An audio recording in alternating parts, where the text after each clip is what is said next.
Selama 1 bulan kasus ini bergulir, perlahan-lahan mulai ada titik terang apa yang menjadi penyebab kematian Brigadir Joshua dan penetapan Baradae sebagai tersangka serta sikap tegas Kapolri yang memutasi 25 personil.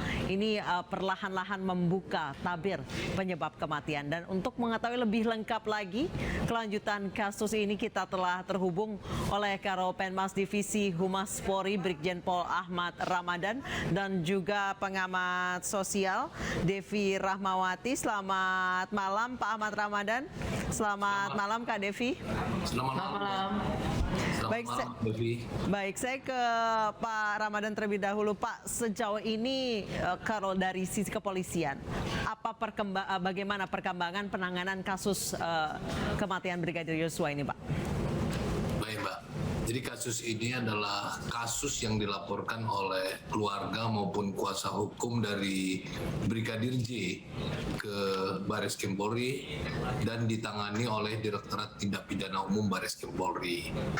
Dan tentu kasus ini progresnya adalah setelah kasus ini ditangani, Bareskrim telah melakukan olah TKP lanjutan ya. Juga sampai saat ini sudah memeriksa 43 saksi, baik itu saksi, ahli, ya beberapa ahli diperiksa, kemudian saksi-saksi yang mengetahui adanya peristiwa tindak pidana ini. Kemudian juga telah melakukan prarekonstruksi. Berikut juga memfasilitasi pelaksanaan ekshumasi di Jambi.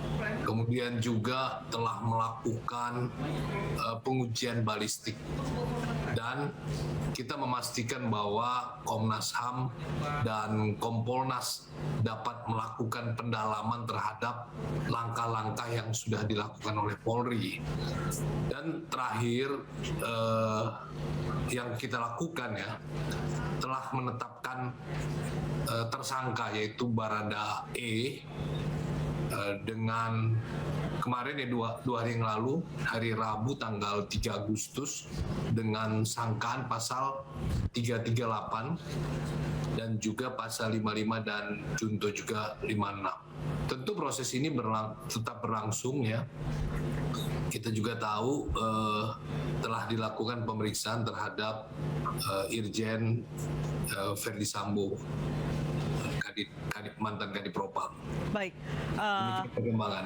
Baik, Pak Ramadan, penanganan kasus Brigadir Joshua ini dianggap menjadi pertaruhan citra Polri. Bagaimana Anda memastikan bahwa penyelesaian kasus ini akan sesuai dengan harapan masyarakat?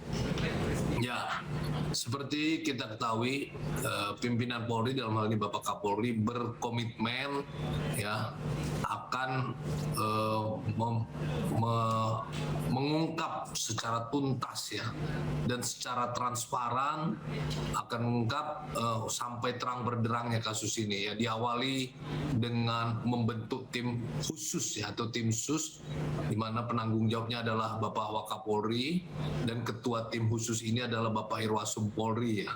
Kemudian tim khusus ini mengedepankan pendekatan scientific investigation, mengedepankan kedokteran forensik, ada laboratorium forensik dan inavis ya. Baik. Dan langkah yang dilakukan juga telah menonaktifkan penjabat terkait ya.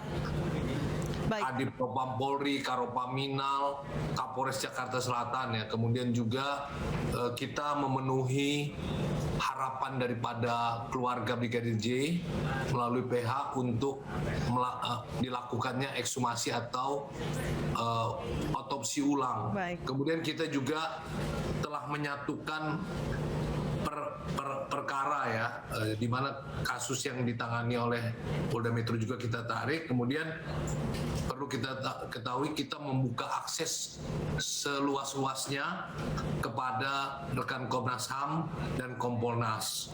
Dan yang terakhir, Bapak Kapolri telah mengeluarkan surat telegram ya, di mana telah dilakukan mutasi beberapa pejabat.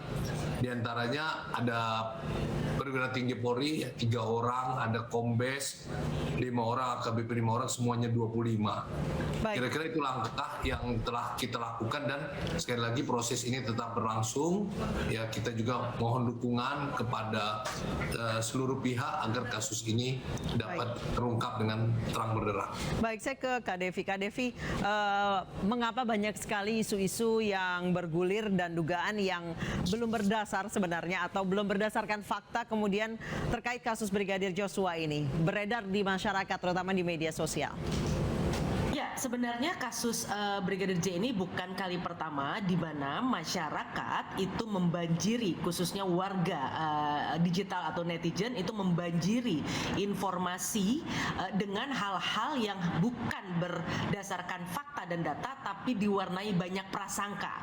Kenapa ini bisa terjadi? Karena memang ruang digital itu sifatnya, karakternya adalah kecepatan, bukan ketepatan.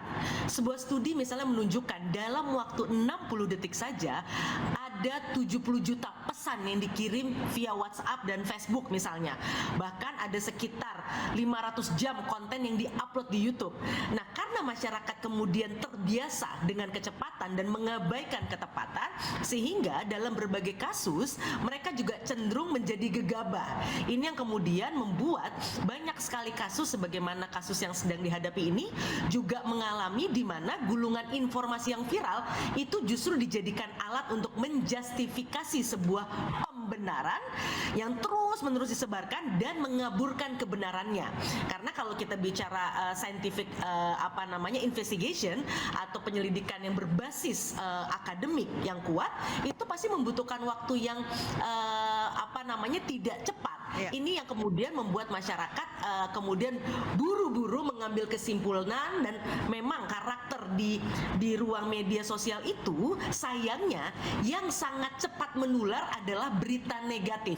Meskipun jumlah konten positif yang diproduksi menurut studi-studi jauh lebih banyak, tapi sayangnya konten positif tidak menular.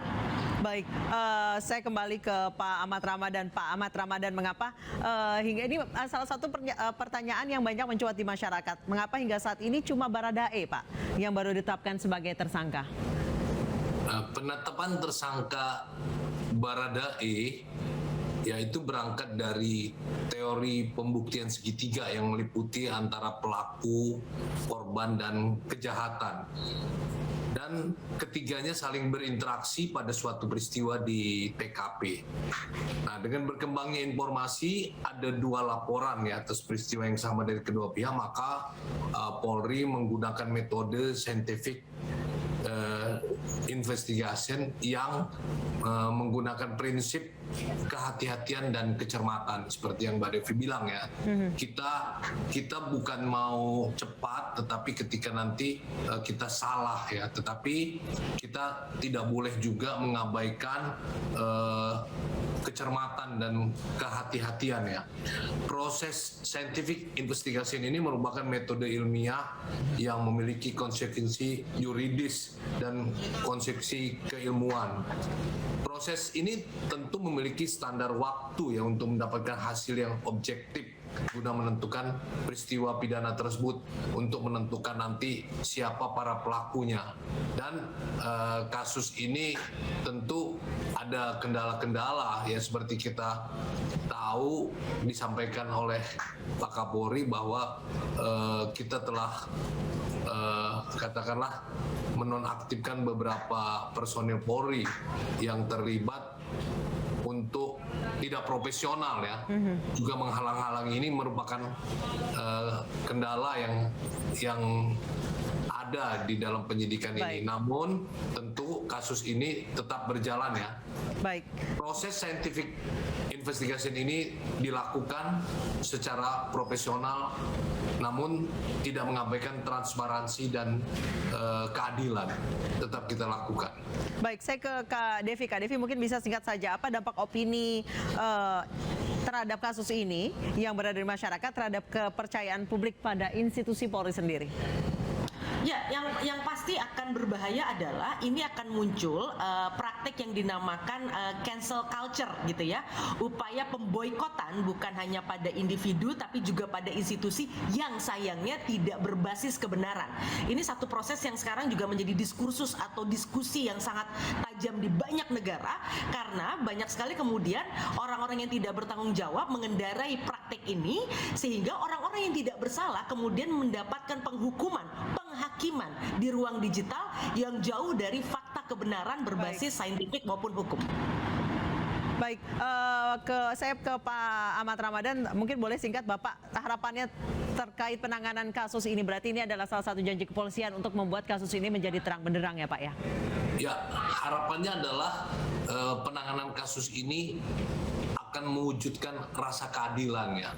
Tentu keadilan itu penting di masyarakat, jangan sampai ada yang dia tidak salah tapi dianggap bersalah. Jadi kita harus adil dalam penanganan kasus ini. Kemudian kita juga berharap masyarakat bisa bersabar menunggu proses ini sampai tuntas.